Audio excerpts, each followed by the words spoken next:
Hello guys, বরাবরের মতো আজকেও আমরা চলে এসেছি মহেরা জমিদার বাড়িতে, যেটা টাঙ্গাইলে অবস্থিত।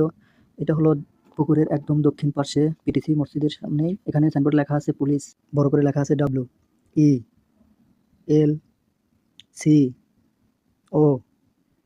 WELCOME। ওয়েলকাম। আমরা আছি এখন একদম পশ্চিম পাশে স্মৃতিসৌধের সামনে, যেটা জমিদার বাড়ির একদম সামনেই অবস্থিত। দেখেন পুকুরটা, এই যে সামনে দেখা যাচ্ছে ওইটাই জমিদার বাড়ি। পুকুরটার দেখতে আসলে অনেক সুন্দর। আমার সাথে আছে আমার ছোট ভাই মাসুদ রানা। সে আমার আগে আগে হাঁটতেছিল এবং আমি তার পিছে পিছে হাঁটতেছিলাম।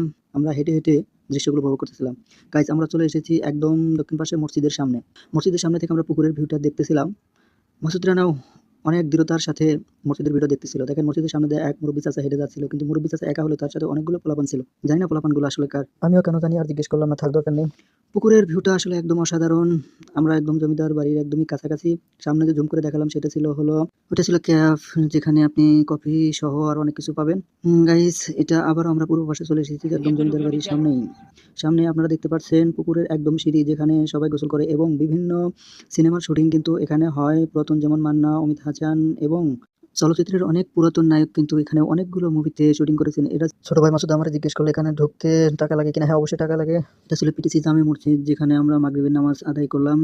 মাগরিবের নামাজ আদায় করে আমরা আবারও চলে এলাম সেই ওয়েলকাম লেখার সামনে, এবং এখন আমাদেরকে চলে যেতে হবে, কেননা অনেক রাত হয়েছে। বরাবরের মতো আপনাদেরকে জানাই অসংখ্য ধন্যবাদ আমার সাথে থেকে ভিডিওটি উপভোগ করার জন্য, এবং আপনারা সময় পেলে এখানে এসে ঘুরে যাবেন। ধন্যবাদ।